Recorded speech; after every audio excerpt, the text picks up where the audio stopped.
નમસ્કાર દર્શક મિત્રો, આપ જોઈ રહ્યા છો કે ન્યૂઝ અને આપણી સાથે હું છું હાર્દિક સિંહ રાજપૂત। નજર કરીએ આજના મહત્વપૂર્ણ સમાચારો પર। તો વિધાનસભા ચૂંટણી 2022 પહેલા પાટીદાર મતો એક કરવા માટે અત્યારથી રાજકીય કવાયત શરૂ થઈ ગઈ છે। પાટીદારોના મત આંદોલન મુદ્દે ભાજપના તમામ પાટીદાર સાંસદો ગાંધીનગર પહોંચ્યા છે। એક સાથે ભાજપના પાટીદાર સાંસદો સીએમને રજૂઆત કરવા પહોંચ્યા છે। આ તમામ સાંસદો દિલ્હીથી શિયાળુ સત્રમાંથી સીધા ગાંધીનગર પહોંચ્યા છે, જેમાં રમેશ ધડક, મોહન કંડારિયા, શારદાબેન પટેલ, એચ.એસ. પટેલ, મિતેશ પટેલ, નારણ કાછડિયાનો પણ સમાવેશ થાય છે। પાટીદારો સામેના કુલ 140 થી વધુ કેસો પાછા ખેંચવાની જાહેરાત થઈ શકે છે। ઉલ્લેખનીય છે કે આંદોલન સમયે 485 પોલીસ ફરિયાદ થઈ હતી। 4 દિવસ પહેલા પાટીદાર અનામત આંદોલન સમિતિના દિનેશ બાંભણિયા સહિતના બિન રાજકીય લોકોએ મુખ્યમંત્રી સાથે બેઠક યોજી હતી, જેઓ પાટીદાર અનામત આંદોલનના આગેવાનો હતા। આ બેઠકમાં લાંબા સમયથી બાકી રહી ગયેલા પાટીદાર આંદોલન સમયના કેસો પાછા ખેંચવા અંગે ચર્ચા કરવામાં આવી હતી। બેઠકમાં લેઉવા પાટીદાર સમાજના અગ્રણી અને ખોડલધામ ટ્રસ્ટના ચેરમેન નરેશ પટેલ, કડવા પાટીદાર સમાજની સૌથી મોટી સંસ્થા ઉમિયા માતા સંસ્થા ઊંઝાના પ્રતિનિધિઓ ઉપસ્થિત રહ્યા હતા। આ ઉપરાંત પીએસના નેતા અલ્પેશ કથરિયા, દિનેશ બાંભણિયા સહિતના નેતાઓ પણ હાજર રહ્યા હતા। વર્ષ 2015માં હાર્દિક પટેલ અને અન્ય કેટલાક યુવાનોના નેતૃત્વમાં અમદાવાદના જીએમડીસી ગ્રાઉન્ડમાં પાટીદાર સમુદાય ઉમટી પડ્યો હતો। તેમની પાટીદારોને અનામત આપવાની માંગ કરી હતી। આ સમયે હાર્દિક પટેલની સભા બાદ ગુજરાતભરમાં હિંસા ફાટી નીકળી હતી, જેમાં 14 પાટીદાર યુવકોના મોત થયા હતા। પાટીદારોને ઓબીસી હેઠળ અનામત આપવાની માંગણીને લીધે ગુજરાતની તત્કાલીન આનંદીબેન સરકારનું પણ દબાણ આવ્યું હતું। સરદાર પટેલ ગ્રુપના એક સમયના સભ્ય હાર્દિક પટેલે પાટીદારોના જનસમર્થન સાથે પાટીદાર અનામત આંદોલન સમિતિ રચી હતી, જેને એસપીજી ગ્રુપનો પણ ટેકો મળ્યો હતો। એ સમયે સમિતિનો મુખ્ય ઉદ્દેશ્ય પાટીદાર સમુદાયને ઓબીસીનો દરજ્જો આપવાનો હતો, એટલે કે પાટીદારોને 27% અનામત તેમની મુખ્ય માંગણી હતી। અનામત આંદોલન અને એ સંબંધિત ચહેરાઓની વાત કરીએ તો એકબીજા સાથે આંદોલનમાં સાથે કામ કરનારા નેતાઓ વિવિધ રાજકીય પક્ષોમાં જોડાઈને મહત્વના પદો પર છે। આ ચહેરાઓમાં હાર્દિક પટેલ, ગોપાલ ઇટાલિયા, રેશમા પટેલ, નિખિલ સવાણી, અતુલ પટેલ, દિલીપ સાબવા, ધાર્મિક માલવિયાનો સમાવેશ થાય છે, જેમાંથી હાલ હાર્દિક પટેલે કોંગ્રેસના કાર્યકારી પ્રદેશ અધ્યક્ષ છે, તો ગોપાલ ઇટાલિયા આમ આદમી પાર્ટીના પ્રદેશ પ્રમુખ છે। ગુજરાતમાં અનામત આંદોલન વખતે પાટીદારો પર પોલીસ કેસ નોંધવામાં આવ્યા હતા, જેમાં કુલ 485 પોલીસ ફરિયાદો નોંધાઈ હતી। 228 પોલીસ ફરિયાદો રદ કરાઈ છે। હજુ 140 થી વધુ કેસો પેન્ડિંગ છે। આ ઉપરાંત પોલીસ ગોળીબારમાં માર્યા ગયેલા પાટીદારોને સરકારી નોકરી આપવાનું વચન સરકારે હજુ પૂર્ણ કર્યું નથી। આપ જાણો છો કે અમે શેના માટે ભળ્યા છીએ, એટલે જે કેસો પાછા ખેંચવાની વાત છે ને જે યુવાનો અત્યારે જેલમાં છે એમને બનતી ત્વરાએ આપણે બહાર લાવીએ એવી પ્રયત્ન કરવા માટે અમે આવ્યા છીએ, અને એમાં અમને સીએમ સાહેબે પોઝિટિવ રિસ્પોન્સ આપ્યો છે। કેટલા કેસ છે બેન, એવું કંઈ જાણવા મળ્યું એવું કંઈ ખરી? એટલે આમાં જુદા જુદા કેસમાં જુદા જુદા કાયદાઓ લાગુ પડેલા હોય, એટલે બધાના એકી સાથે એ ના પણ થઈ શકે, પણ શક્ય એટલું જે કાયદાકીય રીતે થઈ શકશે એ પ્રયત્ન એમને પોઝિટિવ રિસ્પોન્સ આપીને બનતી ત્વરાએ આમાંથી ઉકેલ લાવવા માટે અમને કે પાટીદાર સમાજ અને બીજા અન્ય સમાજો ઉપર જે કેસો થયેલા છે એ કેસો પાછા ખેંચવા માટેની રજૂઆત કરી છે।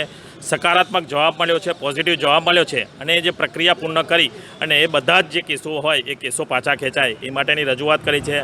માનનીય મુખ્યમંત્રીશ્રીએ ખૂબ સારો પોઝિટિવ જવાબ આપ્યો છે, અને મને પૂરેપૂરી મુખ્યમંત્રી પર ખાતરી છે કે આ કેસો વહેલામાં વહેલા ખેંચાય એ રીતના એમને જવાબ આપ્યો છે। એની પર પણ મને પૂરેપૂરો વિશ્વાસ છે। કરીને આજે જ્યારે દિલ્હીમાં અમારું પાર્લામેન્ટ ચાલતું ત્યારે અમે પાટીદારો એમપી એક નિર્ણય કર્યો હતો કે સીએમ સાહેબને મળવા જઈએ, અને એક આભાર પણ અમારે માનવાનો હતો કે પહેલી વખત દરેક સાંસદ સભ્યને 10 કરોડ રૂપિયાના રસ્તા માટેની મંજૂરી આપવામાં આવી, એટલે ખરેખર બધા સંસદમાં એક આનંદની લાગણી હતી। એટલે સભાએ એક આભાર વ્યક્ત કરવા માટે આવવાનું અમે પ્લાનિંગ કર્યું। ખાસ કરીને અમે પાટીદારના એમપી છીએ ખરા, પણ તમામ સમાજના અમે એમપીએ છીએ, એટલા માટે પાટીદારના કેસ પણ પાછા ખેંચાવો જોઈએ। અન્ય સમાજની કોઈ પણ કારણે લાગણી દુભાણી હોય ને સામાન્ય કોઈ નાના મોટા આંદોલન થયા હોય એની અંદર પણ અન્ય સમાજના જે કેસો હોય એ પણ પાછા ખેંચવા જોઈએ, એવી પણ અમે લાગણી વ્યક્ત કરી છે। પાટીદાર સમાજના કેસ પાછા ખેંચવા માટે પણ રજૂઆત થતી હોય છે, પણ અન્ય સમાજ કોઈ સમાજની કોઈ કાર્યથી લાગણી દુભાણી હોય અને સમાજે કોઈ નાનું મોટું આંદોલન કર્યું હોય અને એમાં કેસ પર થયા હોય એ પણ કેસ પાછા ખેંચાય એના માટે પણ અમે રજૂઆત કરે છે. Thank you. શું કહેવું છે સીએમ? સબ અમને આશ્વાસન આપ્યું છે, હકારાત્મક રીતે અમને જવાબ આપ્યો. 100% અમે ભારતીય જનતા પાર્ટીના સાંસદ છીએ અને અમારે જે પાર્ટી લેવલે ચર્ચા થઈ છે એમાં 100% એમને ખાતરી આપી છે કે આ કેસ વહેલા પાછા ખેંચાશે. અમદાવાદની ફાર્માસ્યુટિકલ કંપનીમાંથી ડ્રગ્સ ખરીદી શહેરના વૈષ્ણોદેવી, સિંધુ ભવન, ગોતા, ત્રાવડ સહિતના વિસ્તારોમાં આવેલા પાનના ગલ્લા અને ચાની કિટલીઓ પર સપ્લાય થાય છે. અહીં સૌથી વધારે યુવા વર્ગ જોવા મળે છે. ત્યાં મેફેડ્રેન સપ્લાય કરનાર 2 શખ્સની અમદાવાદ ક્રાઇમ બ્રાન્ચે ધરપકડ કરી છે. આરોપી અમદાવાદના 4 જેટલા મોટા ડ્રગ્સ પેડલરોનું ડ્રગ્સ સપ્લાય કરતા હતા અને તેઓ અલગ અલગ ગ્રાહકોને આપતા હતા. અમદાવાદ ક્રાઇમ બ્રાન્ચની તપાસમાં બહાર આવ્યું છે ફાર્માસ્યુટિકલ કંપનીમાં નોકરી કરતા ડ્રગ્સ આરોપી પંકજ પટેલે લાવતો હતો તે હાલ ફરાર છે.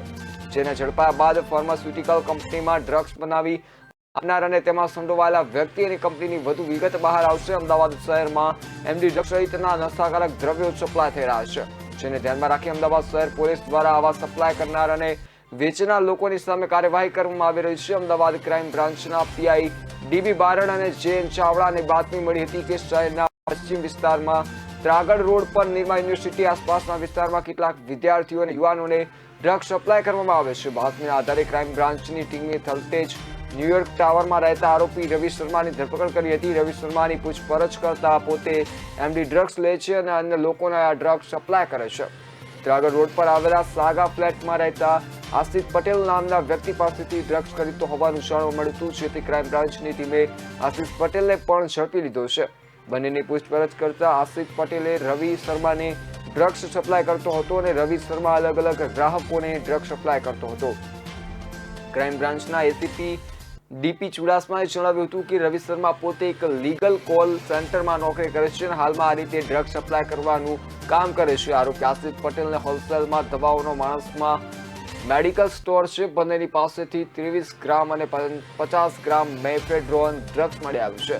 આરોપીઓની વધુ પૂછપરછ કરતા દરિયાપુરના 4 જેટલા ડ્રગ્સ પેડલરોના નામ પણ ખુલ્યા છે. આશિષ પટેલની પૂછપરછમાં ફાર્માસ્યુટિકલ કંપનીમાં નોકરી કરતા પંકજ પટેલનું નામ પણ સામે આવ્યું છે. તેની પાસેથી 800 રૂપિયા ડ્રગ્સ લાવતો હતો અને 1000 રૂપિયામાં રવિ શર્મા આપતો હતો. રવિ શર્મા ડ્રગ્સ પેડલરોને 1500 રૂપિયાની આસપાસ આપતો હતો. વધુ પૂછપરછ કરતા તેઓ આ ડ્રગ્સ શહેરના પાનના ગલ્લાઓ, ચાની કિટલીઓ અને નાના કેફે વગેરે જગ્યાએ ડ્રગ્સ આપતો હોવાનું જાણવા મળ્યું છે.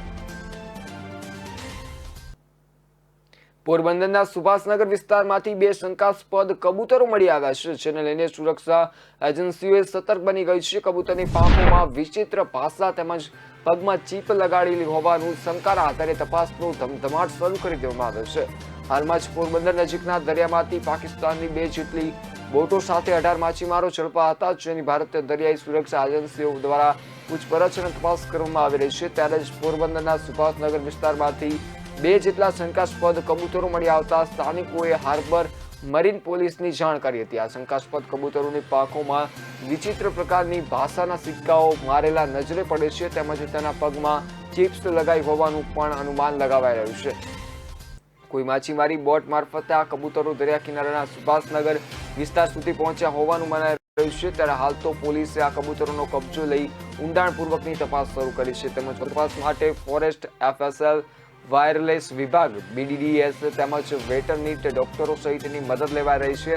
આ ઘટના બનતા જ દરિયાઈ સુરક્ષા એજન્સીઓ અને પોલીસના ઉચ્ચ અધિકારીઓ પણ ઘટના સ્થળે દોડી આવ્યા હતા.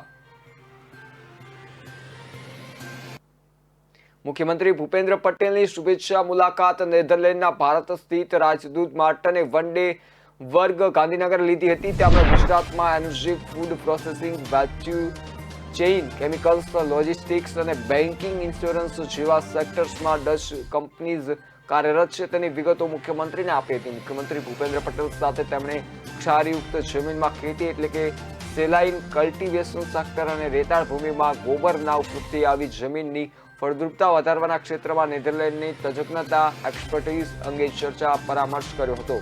મુખ્યમંત્રીએ આ 2 સેક્ટરમાં નેધરલેન્ડની એક્સપર્ટીઝ અને ત્યાં મળેલી સફળતાનો રિપોર્ટ મંગાવી ગુજરાતના સંદર્ભમાં તેની ઉપયોગિતાનો સ્ટડી કરવા બેઠકમાં સૂચવ્યું હતું. ભૂપેન્દ્ર પટેલે આ અંગે કહ્યું કે 1600 કિમી લાંબો દરિયા કિનારો ધરાવતા ગુજરાતમાં તેમજ રાજ્યના રણ વિસ્તારમાં આ પ્રયોગ ઉપયોગી બની શકે તેમ છે. મુખ્યમંત્રી સાથેની ચર્ચા દરમિયાન નેધરલેન્ડના રાજદૂતે એમ પણ જણાવ્યું હતું કે ગુજરાતમાં કોલ્ડ સ્ટોરેજ તેમજ કોલ્ડ સ્ટોરેજમાં સોલાર એનર્જીનો ઉપયોગ, value chain, e mobility, charging, water management, water treatment તથા એગ્રી વેસ્ટ, બાયોવેસ્ટના પ્રોડક્ટિવ ઉપયોગ સહિતના સેક્ટરમાં પણ તેઓ સહયોગ આપવા ઉત્સુક છે. નેધરલેન્ડ વાઇબ્રન્ટ સમિટ 2022માં ઉચ્ચસ્તરીય પ્રતિનિધિમંડળ સાથે સહભાગી થશે અને રોકાણ અંગે MOU કરવાની દિશામાં પણ સકારાત્મક વિચારો એમ તેમણે ઉમેર્યું છે. મુખ્યમંત્રીએ નેધરલેન્ડના રાજદૂતને સ્ટેચ્યુ ઓફ યુનિટીની પ્રતિકૃતિ સ્મૃતિ ભેટ રૂપે આપી સ્ટેચ્યુ ઓફ યુનિટીની પ્રત્યક્ષ મુલાકાત અવશ્યપણે લેવા આગ્રહ કર્યો હતો. આ સૌજન્ય મુલાકાત બેઠકમાં મુખ્યમંત્રીના મુખ્ય અગ્ર સચિવ કૈલાસનાથન, અધિક મુખ્ય સચિવ પંકજ જોશી તેમજ ઉદ્યોગ કમિશનર અને ઇન્ડેક્સ બીના MD પણ સહભાગી થયા હતા.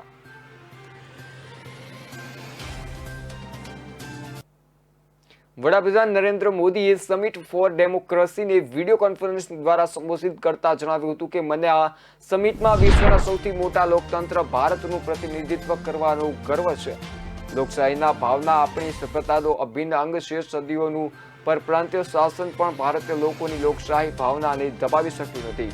ભારતની લોકશાહીએ વિશ્વને સ્પષ્ટ સંદેશ કે લોકશાહીનો અમલ કરી શકાય છે. ભારતમાં લોકશાહી છે અને ભવિષ્યમાં પણ લોકશાહી યથાવત રહેશે. વડાપ્રધાન નરેન્દ્ર મોદીએ કહ્યું કે સદીઓનું શાસન ભારતીય લોકોની લોકતાંત્રિક ભાવનાઓને દબાવી શકતું નથી. ભારતની આઝાદી સાથે તેને ફરીથી સંપૂર્ણ અભિવ્યક્તિ મળી અને છેલ્લા 75 વર્ષોમાં લોકતાંત્રિક રાષ્ટ્ર નિર્માણમાં એક અનોખી વાત રજૂ કરી છે.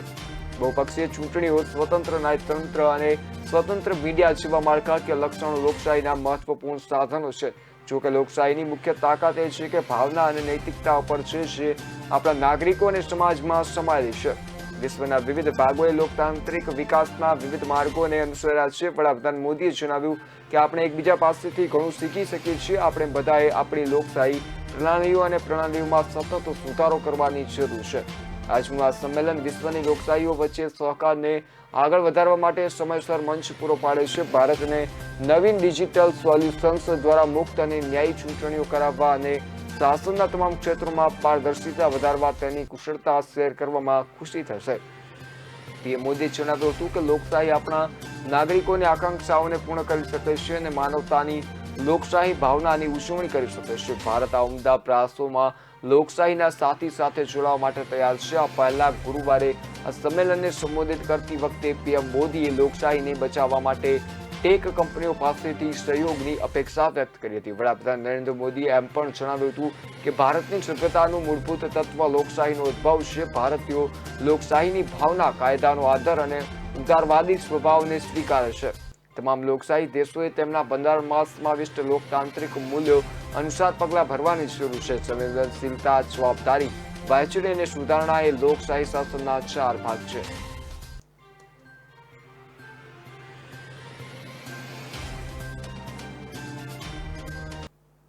અત્યારે હાલ સમય થયો છે કે વિરામ દઉં. વિરામ બાદ ફરી મળીશું.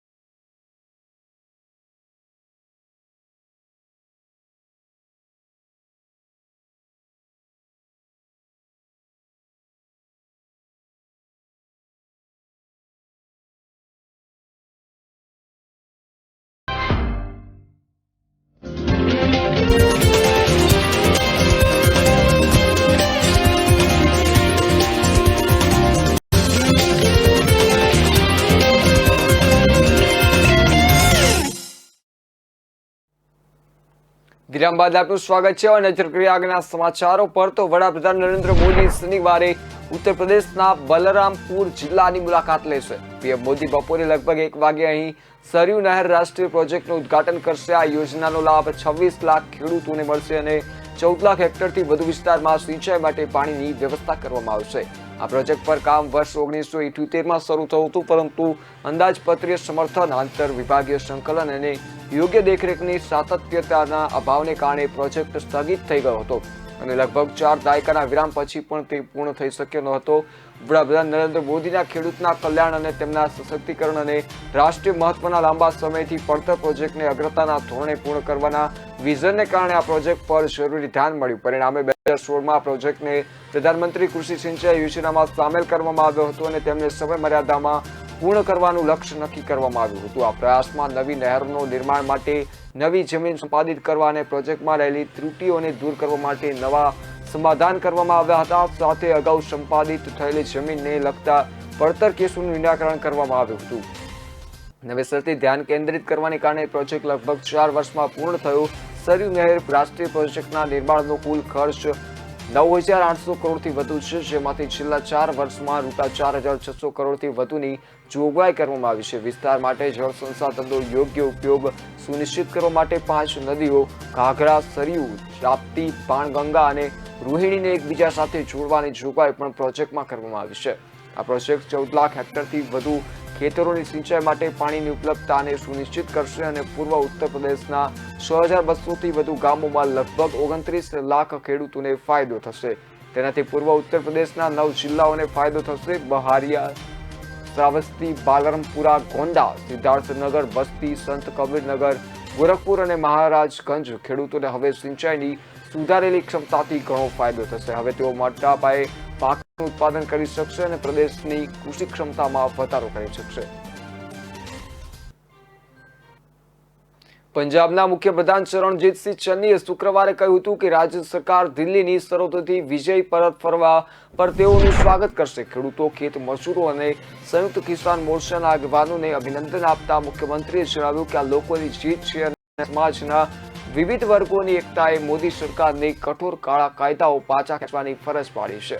મુખ્યમંત્રી ચન્નીએ કહ્યું કે લગભગ 1 વર્ષ સુધી તેમણે ખેડૂતોની માંગણીઓ પર ધ્યાન આપ્યું ન હતું, પરંતુ હવે ભારતીય જનતા પાર્ટીના નેતાઓ ખેડૂતોની જીતને પંજાબમાં ચૂંટણી કાર્ડ તરીકે ઉપયોગ કરવાનો પ્રયાસ કરી રહ્યા છે. તેમણે જણાવ્યું હતું કે દેશના ખેડૂતોને લોકો મોદી સરકાર અને તેના નેતાઓને 1 વર્ષથી વધુ સમય સુધી તેમની ધીરજની કસોટી કરવા બદલ ક્યારેય માફ નહીં કરે. ખેડૂત આંદોલન દરમિયાન 700થી વધુ ખેડૂતોએ બલિદાન આપ્યું છે. તેમણે કહ્યું છે કે આ જીત ખેડૂતો માટે આસાન ન હતી, કારણ કે આંદોલન દરમિયાન 700થી વધુ ખેડૂતોએ બલિદાન આપ્યું હતું. સીએમ ચન્નીએ જણાવ્યું હતું કે સરકાર હંમેશા ખેડૂતો અને મજૂરોની સાથે ઊભી રહી છે અને તેમના ઐતિહાસિક અને સારા કામમાં તેમને શક્ય તમામ મદદ કરી છે. તેમણે જણાવ્યું હતું કે આંદોલન દરમિયાન જીવ ગુમાવનાર લગભગ 350 ખેડૂતોના પરિવારના સભ્યોને સરકારે નોકરીઓ અને નાણાકીય સહાય પૂરી પાડી છે અને બાકીના પરિવારોને પણ સમયમાં વળતર આપવામાં આવશે. પંજાબના મુખ્યપ્રધાન ચરણજીતસિંહ ચન્નીએ કેન્દ્રના કૃષિ કાયદા સામે ખેડૂતોની ઐતિહાસિક જીત બદલ અભિનંદન પાઠવ્યા હતા. સીએમ ચન્નીએ ટ્વીટ કર્યું હતું કે ખેડૂતોના આંદોલનની ઐતિહાસિક જીત અને કાયદા સરકારને ખેડૂતોની તમામ માંગણી સ્વીકારવા માટે મજબૂર કરવા બદલ તમામને અભિનંદન. વર્ષભર ચાલુ રહેલા વિરોધે આપણી લોકશાહીની ઐતિહાસિક જીતનું પ્રતીક છે. મહત્વનું છે કે આપણે શહીદોને યાદ કરીને જેમણે આ સંઘર્ષમાં પોતાના જીવનનું બલિદાન આપ્યું છે.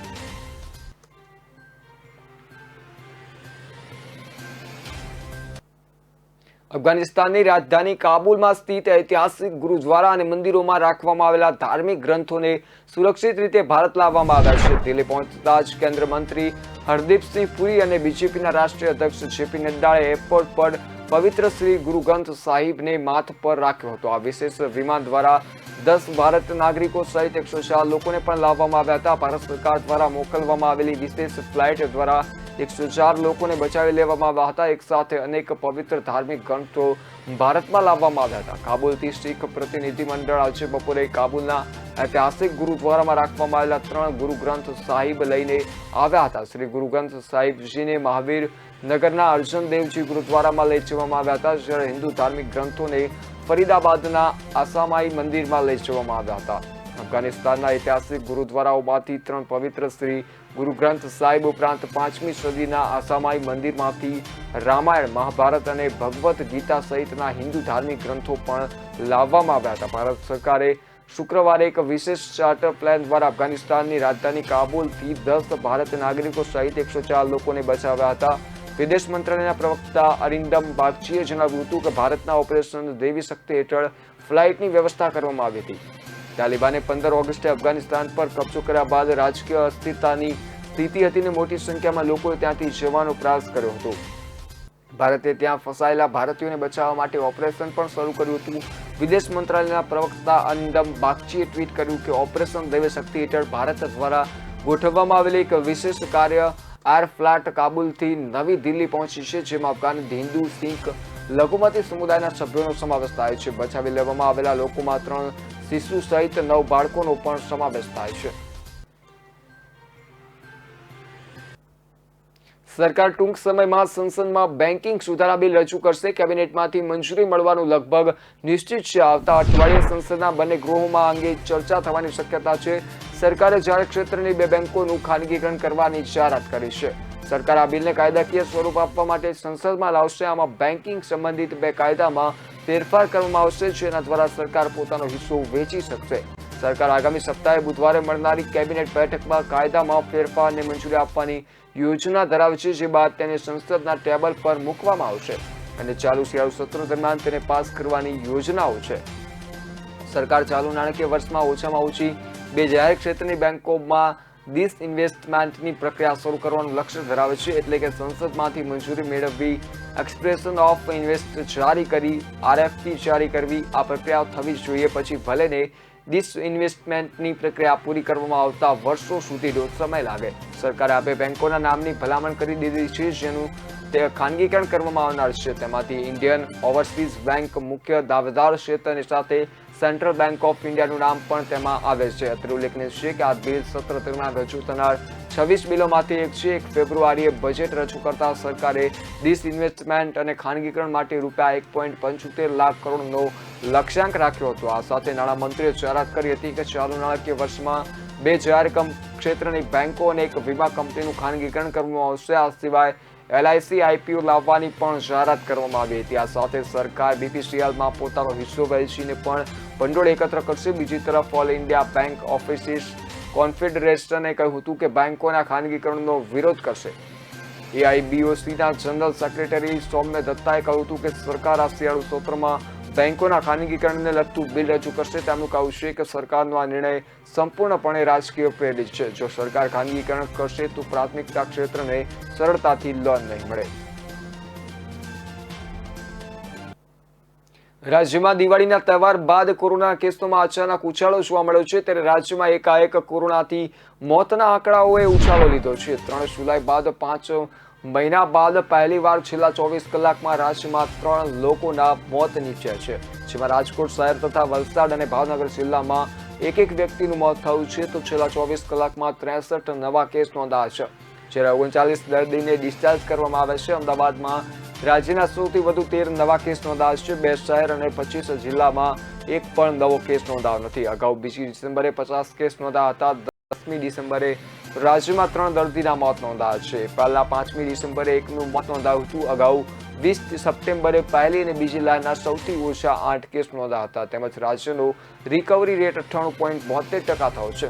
રાજ્યમાં ઓક્ટોબર મહિનામાં કોરોનાથી કુલ 7 અને નવેમ્બરમાં 5 દર્દીઓના મોત નોંધાયા છે. અગાઉ રાજ્યમાં 16 સપ્ટેમ્બર સુધી સતત 50 દિવસ સુધી ડબલ ડિજિટમાં ક્યાંય કેસ નોંધાયા નહોતા. રાજ્યમાં અત્યાર સુધીમાં 8,28,006ના રિપોર્ટ પોઝિટિવ આવ્યા છે, જ્યારે મૃત્યુઆંક 10,098 છે. તેમજ અત્યાર સુધીમાં 8,17,428 દર્દી ડિસ્ચાર્જ થયા છે. એક્ટિવ કેસની વાત કરીએ તો રાજ્યમાં હાલ 480 એક્ટિવ કેસ છે, જેમાંથી 6 દર્દી વેન્ટિલેટર પર છે, જ્યારે 474 દર્દીની હાલત સ્થિર છે.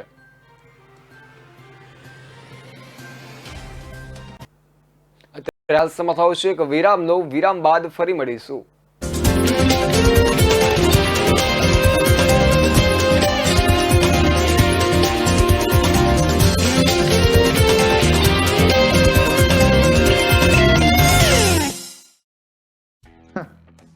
मेरी टीम तो जीत गई, लेकिन आप सोचिए अगर एक टीम आपके बाप की होती तो हर गली मोहल्ले में चर्चा आपकी होती, लेकिन है नहीं ना ब्रो, तो करनी पड़ेगी. टीम आपके बाप की नहीं, चर्चा आपके बिजनेस और आप. इसीलिए brand spot 365 bro, India's most trusted branding app. Brand spot 365 देता है हर बिजनेस की प्रमोशनल पोस्ट, फेस्टिवल ग्रीटिंग्स और वीडियोस. ईयरली सब्सक्रिप्शन सिर्फ 4,999 में. तो what are you waiting for bro? Download now और शुरू कीजिए आपके बिजनेस का प्रमोशन. ब्रांड स्पॉट 365 आसान है, ब्रो।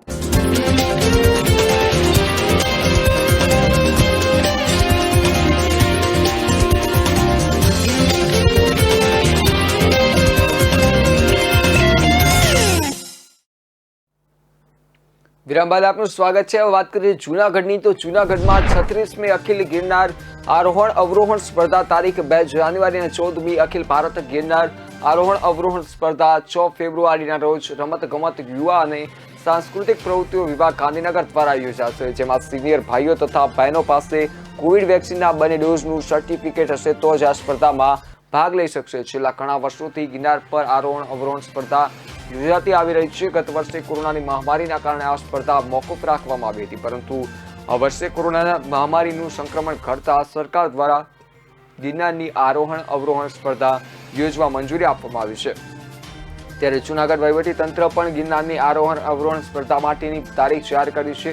36મી અખિલ ગિરનાર આરોહણ અવરોહણ સ્પર્ધા 2 જાન્યુઆરી અને 14મી અખિલ ભારત ગિરનાર આરોહણ અવરોહણ સ્પર્ધા 6 ફેબ્રુઆરીના રોજ યોજાશે. રાજ્યના સાહસિક યુવક યુવતીઓ માટે ગિરનાર આરોહણ અવરોહણ સ્પર્ધાનું આયોજન જૂનાગઢ ગિરનાર ખાતે થનાર છે. આ સ્પર્ધાના સુચારુ આયોજન અંગે કલેક્ટર કચેરી જૂનાગઢ ખાતેથી અધિક કલેક્ટર LB બાંભણિયાની અધ્યક્ષતામાં બેઠક યોજાઈ હતી, જેમાં સ્પર્ધાની તારીખ, વિભાગો, સ્પર્ધા અંતર અને સમય સહિતની ચર્ચા કરવામાં આવી હતી. ત્યારે વધુમાં કોવિડ-19ના સંક્રમણની સાવચેતીના ભાગરૂપે આરોગ્ય વિભાગને તકેદારી રાખવા અંગે સૂચના આપવામાં આવી હતી. ગિરનારી રાજ્ય કક્ષાની આરોહણ અવરોહણ સ્પર્ધા 2 જાન્યુઆરીના રોજ યોજાશે, તેવું રાષ્ટ્રીય કક્ષાની આરોહણ અવરોહણ સ્પર્ધા 6 ફેબ્રુઆરીના રોજ યોજાશે. આ બાબતે જિલ્લા યુવા વિકાસ અધિકારી હિતેશ દિહોરાએ માહિતી આપી હતી કે કોરોના મહામારીના કારણે આ વખતે સરકારના નિયમ મુજબ 400 સ્પર્ધકોને મંજૂરી આપવામાં આવી છે, જેમાં સિનિયર ભાઈઓ બહેનો 400 અને જુનિયર ભાઈઓ બહેનો 400ને પ્રવેશ આપવામાં આવશે, પરંતુ સિનિયર ભાઈઓ બહેનોને જેણે કોઈ વેક્સિનના 2 ડોઝ લીધા હશે તે જ આ સ્પર્ધામાં ભાગ લઈ શકશે. ગિરનારની આરોહણ અવરોહણ સ્પર્ધામાં સિનિયર અને જુનિયર ભાઈઓ માટે 5500 પગથિયા અને બહેનો માટે 2200 પગથિયા પાર કરવામાં આવે છે. આમ એક વર્ષના વિરામ બાદ ફરી ગિરનારની આરોહણ અવરોહણ સ્પર્ધાને લીલી ઝંડી મળી છે. ત્યારે હાલ સ્પર્ધકો ગિરનારની આરોહણ અવરોહણ સ્પર્ધામાં ભાગ લેવા માટે તૈયારીઓ શરૂ કરી દીધી છે.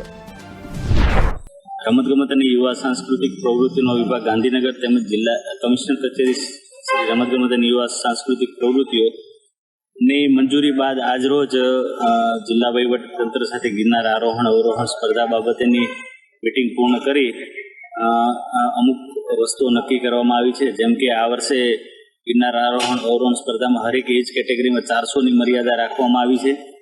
તેમજ ભાઈઓ અને બહેનોના સમય ગાળામાં થોડો ચેન્જ કરવામાં આવ્યો છે. સમય સ્પર્ધાની શરૂઆત 7 વાગે જ્યારે કરવામાં આવશે અને ભાઈઓ માટે 5500 પગથિયા, જ્યારે બહેનો માટે 2200 પગથિયાની સ્પર્ધા રહેશે. તેમજ રાજ્ય કક્ષાની સ્પર્ધા જાન્યુઆરીના પહેલા રવિવારે, જ્યારે રાષ્ટ્રીય કક્ષાની સ્પર્ધા ફેબ્રુઆરીના પહેલા રવિવારના રોજ યોજવામાં આવશે. યુકેની એક અદાલતે નીચલી અદાલતના નિર્ણયને ફેરવીને વિકીલીક્સના સ્થાપક જુલિયન અસાન્જાને US પ્રત્યાર્પણની મંજૂરી આપી છે. આ નિર્ણય યુકે કોર્ટના જાન્યુઆરીના નિર્ણયને ઉલટાવી દીધો હતો, જેમાં કહેવામાં આવ્યું હતું કે 50 વર્ષીય અસાન્જાને તેના માનસિક સ્વાસ્થ્યને કારણે પ્રત્યાર્પણ કરી શકશે નહીં, જ્યાં આત્મહત્યાનું જોખમ છે. અસાન્જે 2010 અને 2011માં લશ્કરી અને રાજદ્વારી કેબલ પ્રકાશિત કરવામાં તેમની ભૂમિકા માટે જાસૂસી કાયદા હેઠળ US સિસ્ટમમાં આરોપીનો સામનો કરી રહ્યા છે. અમેરિકાના અધિકારીઓ દાવો કર્યો છે કે ગોપનીય રેકોર્ડ જાહેર થવાને કારણે લોકોનું જીવન જોખમાયું છે. ઓસ્ટ્રેલિયન નાગરિક અસાન્જે વર્ષ 2019માં લંડનમાં ઇક્વાડોર દૂતાવાસમાંથી તેની નાગરિકતા સમાપ્ત કર્યા પછી ધરપકડ કરવામાં આવી હતી. તે 7 વર્ષથી લંડનમાં ઇક્વાડોર એમ્બેસીમાં રહેતો હતો. અહેવાલ અનુસાર અસાન્જે USAમાં 18 ગંભીર આરોપોનો સામનો કરી રહ્યો છે અને જો દોષિત ઠરે તો 175 વર્ષની જેલની સજા થઈ શકે છે. આંતરરાષ્ટ્રીય સમાચાર સંસ્થાના અહેવાલ મુજબ લોર્ડ જસ્ટિસ હાલરોઇડે સંકેત આપ્યો છે કે અસાન્જે બીજી અપીલની માંગ કરી રહ્યા છે. અસાન્જના વકીલો તેના માનસિક સ્વાસ્થ્યને ટાંકીને પ્રત્યાર્પણને પડકારી રહ્યા હતા. જોકે સ્પષ્ટ નથી કે પ્રત્યાર્પણના નિર્ણયને વધુ પડકારી શકાય, કેમ કે આ વર્ષની શરૂઆતમાં નીચલી અદાલતના ન્યાયાધીશે એક કાયદા પહેલા વિકીલક્ષી દ્વારા ગુપ્ત લશ્કરી દસ્તાવેજોના પ્રકાશનના સંબંધમાં જાસૂસીના આરોપીઓનો સામનો કરી રહેલા અસાન્જને USમાં પ્રત્યાર્પણ કરવાની US વિનંતીને ફગાવી દીધી હતી. ટ્રાયલ કોર્ટે જણાવ્યું હતું કે અસાન્જેનું માનસિક સ્વાસ્થ્ય સારું નથી અને તેથી તેને પ્રત્યાર્પણ કરવું યોગ્ય નથી. જો કે હવે એપેલેટ કોર્ટના નિર્ણય અસાન્જેને તરફેણમાં આવ્યો નથી અને પ્રત્યાર્પણનો માર્ગ ખુલી ગયો છે.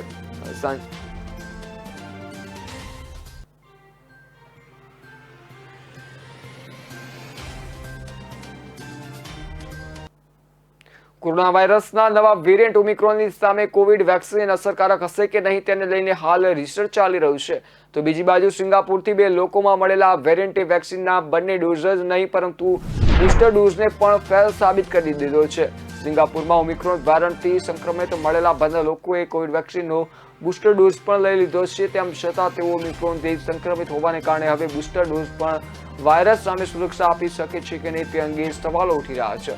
સિંગાપુરમાં મળેલા ઓમિક્રોનનો પહેલો કેસ 24 વર્ષની મહિલાનો છે જે એરપોર્ટ પર પેસેન્જર સર્વિસમાં કામ કરે છે. આ મહિલા પ્રાથમિક તપાસમાં ઓમિક્રોન પોઝિટિવ આવી હતી. સિંગાપુરના સ્વાસ્થ્ય મંત્રાલયે જણાવ્યું કે આ શહેરમાં ઓમિક્રોનનો પહેલો લોકલ મામલો છે. બીજો કેસ વિદેશી સંક્રમણનો છે. જેમાં સંક્રમિત મળેલા શખ્સ 6 ડિસેમ્બરે જર્મનીથી પરત ફર્યો હતો અને માનવામાં આવે છે કે તે જર્મનીમાં જ ઓમિક્રોનની ઝપેટમાં ગયો હશે. તેને પણ બુસ્ટર ડોઝ લઈ લીધો હતો. સિંગાપુરના મંત્રાલયના જણાવ્યા મુજબ અને સંક્રમિત નેશનલ સેન્ટર ફોર ડિવીઝમાં રિકવરી થઈ રહ્યા છે. તેમના તમામ કોન્ટેક્ટ્સને 10 દિવસ માટે ક્વોરન્ટાઇન કરવામાં આવ્યા છે. મંત્રાલયના કહ્યા મુજબ ઓમિક્રોન વાયરસ ફેલાવાની ગતિ જોતા અમે માની રહ્યા છીએ કે દેશની બોર્ડર પર અને અમારી કોમ્યુનિટી વચ્ચે ઓમિક્રોનથી જોડાયેલા અન્ય કેસ પણ મળી શકે છે. જોકે વેક્સિન નિર્માતા ફાઇઝર બાયોએનટેકે આ સપ્તાહની શરૂઆતમાં વેક્સિનનો ત્રીજો ડોઝ એટલે કે બુસ્ટર ડોઝની ઓમિક્રોનથી વેરિયન્ટ ખતમ થઈ જશે તેવો દાવો કર્યો હતો. કંપની આ દાવો ઓમિક્રોન વેરિયન્ટ પર વેક્સિનની અસરને લઈને ચાલતા રિસર્ચના પ્રાથમિક લેબ રિઝલ્ટના આધારે કર્યો હતો. પરંતુ સિંગાપુરમાં મળેલા મામલાઓ આ દાવાઓ પર સવાલ ઉભા કરી રહ્યા છે. દક્ષિણ આફ્રિકામાં કોરોનાનો નવો વેરિયન્ટ ઓમિક્રોનનો પહેલો કેસ 24 નવેમ્બરે સામે આવ્યો હતો. જે બાદ 8 ડિસેમ્બર સુધીમાં 57 દેશોમાં પહોંચી ગયો છે. WHO પોતાના વીકલી રિપોર્ટમાં જણાવ્યું છે કે લગભગ 2 સપ્તાહમાં નવો સ્ટ્રેન 57 દિવસોમાં પહોંચી ગયો છે. મોટાભાગના કેસ તે લોકોમાં જોવા મળ્યા છે જેઓ વિદેશથી પરત ફર્યા છે.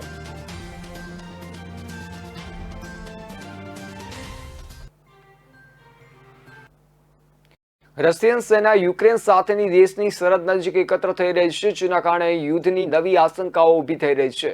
અમેરિકા અને બંને દેશોની ગતિવિધિઓ પર નજર રાખી રહ્યું છે. દરમિયાન રશિયાના નાયબ વિદેશ પ્રધાન સર્ગઈ રાયબકોવે ચેતવણી આપી છે કે 1962માં ઉદ્ભવેલી ક્યુબા મિસાઇલ કટોકટી ફરી એક વખત પુનરાવર્તિત થઈ રહી છે અને સંભવિત પરમાણુ યુદ્ધોનો ખતરો છે. યુક્રેનને લઈને અમેરિકા અને રશિયા વચ્ચે લાંબા સમયથી તણાવ ચાલી રહ્યો છે. સર્ગેઈ રાયબકોવે જણાવ્યું હતું કે જો વસ્તુઓ જેમ છે તેમ ચાલુ રહેશે તો ઘટનાઓ ઝડપી થવાની સંભાવના છે અને તમે આના જેવું કંઈ જોઈ શકશો. સેટેલાઇટ ઇમેજમાં વોરોનેઝ પ્રદેશમાં આર્મી ટેન્ક અને book anti aircraft missile system જેવી વસ્તુઓ જોવા મળી છે. આ સિવાય કાળા સમુદ્રમાં પહેલેથી જ તણાવ જોવા મળી રહ્યો છે. સ્પેસ ફર્મ મેક્સર ટેકનોલોજીસે યુક્રેનની સરહદથી 200 માઇલથી પણ ઓછા અંતરે સ્મોલેક્સ જિલ્લામાં તૈનાત રશિયન દળોની કથિત જમાવટના ફોટા પણ જાહેર કર્યા છે. ગુપ્તચર અહેવાલોથી જાણવા મળ્યું છે કે ઓછામાં ઓછા 90,000 રશિયન સૈનિકો ભારે તોપખાના અને ટેન્કો સાથે હવે રશિયન સરહદ પર છે. આવતા વર્ષની શરૂઆતમાં સંખ્યા વધીને 1,75,000 સૈનિકો થઈ શકે છે. બ્રિટિશ સશસ્ત્ર દળોના chief of defence staff admiral sir Tony રાડાકીને જણાવ્યું હતું કે રશિયા અને યુક્રેન વચ્ચેના યુદ્ધને બીજા વિશ્વયુદ્ધને 75 વર્ષ થઈ ગયા છે. સૌથી મોટી લડાઈ યુરોપમાં 1 વર્ષથી વધુ સમયમાં થઈ શકે છે.